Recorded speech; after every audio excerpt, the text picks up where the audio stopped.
अध्याय 5. फलश्रुती. अतिथी संतुष्ट होतील, संतती पराक्रमी होईल.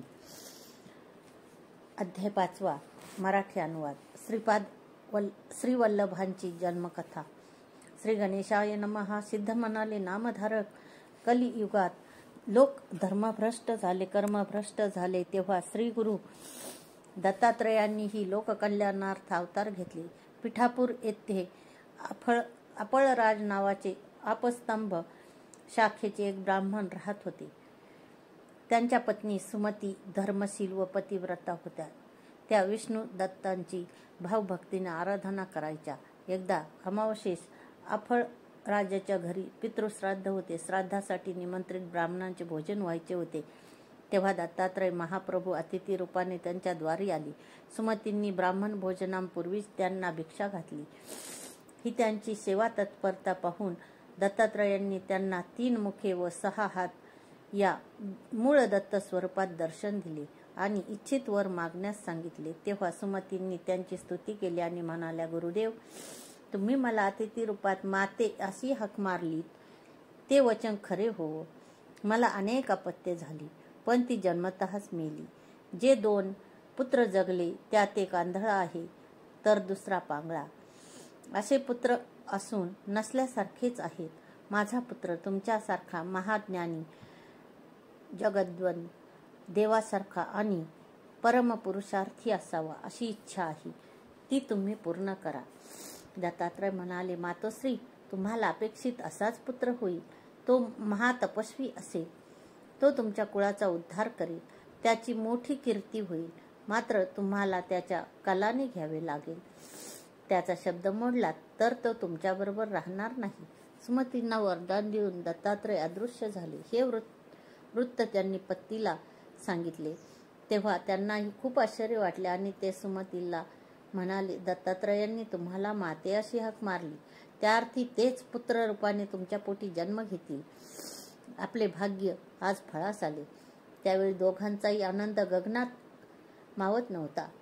पण सुमतीच्या मनात थोडी रुखरुख होती. त्या पतींना म्हणाल्या, नाथ, आज मी श्राद्धाचे ब्राह्मण जेवण्यापूर्वीच भिक्षा घातली. यात माझं काही चुकलं का? अपळराज म्हणाले, अहो, तुम्ही योग्य तेच केलेत. आज साक्षात दत्तप्रभूंनी आपल्या घरी भिक्षा मागितली. त्यांनी तुम्हाला दर्शन दिले, वरदान दिले. त्यामुळे आज आपले सर्व पितृगण कृतार्थ झाले आहेत. आता ते स्वर्गलोकी जातील. त्यानंतर काही काळाने सुमती गर्भवती झाल्या. त्यांनी एका तेजस्वी पुत्राला जन्म दिला. ब्राह्मणांनी त्याचे जातक वर्तवले. म्हणाले, हे पुत्र तपस्वी होतील, विश्वाला मार्गदर्शन करतील, त्याची जगद्गुरु म्हणून कीर्ती होईल. ते ऐकून अपळराज व सुमतींना धन्य वाटले. त्यांनी पुत्राचे श्रीपाद नाव ठेवले. श्रीपाद 7 वर्षाचे झाल्यानंतर पिताजींनी त्यांची मुंज केली. मौजी बंधन होताच ते 4ही वेद घडाघड म्हणू लागले.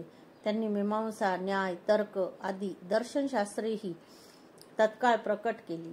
लोक त्यांना अवतारी महात्मा म्हणू लागले. त्यांनी लोकांसाठी आचार, विचार, कर्म, प्रायचित्ते, वेदांचा अर्थ, वेदांताचे रहस्य अशा अनेक विषयाचे ज्ञान प्रकट केले. श्रीपाद 16 वर्षाचे झाले तेव्हा त्यांच्या मातापितांनी त्यांना विवाहाबद्दल विचारला असता ते म्हणाले, मी तपस्वी ब्रह्मचारी आहे. योगरूपी श्री हीच माझी पत्नी, म्हणून मी श्रीपाद श्रीवल्लभ आहे. लवकरच मी उत्तरेकडे जाणार आहे. ते ऐकून अपळराज व सुमतींना वाईट वाटले, पण दत्तात्रयांचे वचन आठवून त्यांनी विरोध केला नाही. ती दोघे म्हणाली, बाळ, तुम्ही आमची म्हातारपणीची काठी आहात. तुम्हीच निघून गेलात तर आम्ही कोणाकडे आशाने बघायचे? तुम्ही आमचे दैन्य दूर कराल अशी आमची अपेक्षा होती. आता आम्ही काय करायचे?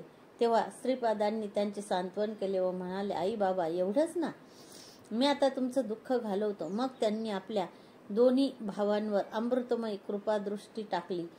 तर काय आश्चर्य, ते दोघेही अव्यंग, सुंदर, सुदृढ झाले. त्यांनी कृतज्ञतेने श्रीपादांचे पाय धरले. तेव्हा ते म्हणाले, तुम्ही मातापित्याची सेवा केलीत तर इहलोकी पुत्र पौत्रदिकांचे सौख्य भोगून शेवटी मुक्त व्हाल. हे सर्व पाहून अपळराज व सुमतींना आनंदाश्रू अनावर झाले. श्रीपादांनी त्यांनाही आश्वासन दिले, हे तुमचे दोन्ही पुत्र शतायुषी होतील. यांच्या घरी लक्ष्मी अखंड नांदेल. यांची मोठी कीर्ती होईल. याचे वंशज वेदशास्त्र संपन्न, सदाचारी व प्रतिष्ठा प्राप्त होतील. आता साधुजनांना दीक्षा देण्यासाठी मला उत्तरेकडे जायचे आहे, तरी अनुज्ञा असावी. त्यावेळी त्या दोघांच्या डोळ्यात अश्रू तरळत होते. त्यांना वंदन करून श्रीपाद क्षणार्धात अदृश्य झाले. ते गुप्त रूपाने काशीला आले. तिथून बद्रिकाश्रमास गेले. तिथे नारायणांची भेट घेतली. त्यांना मी कार्यासाठी मनुष्य रूपाने अवतार घेतला आहे असे सांगितले. मग तीर्थयात्रा करत ते गोकर्ण क्षेत्री आले.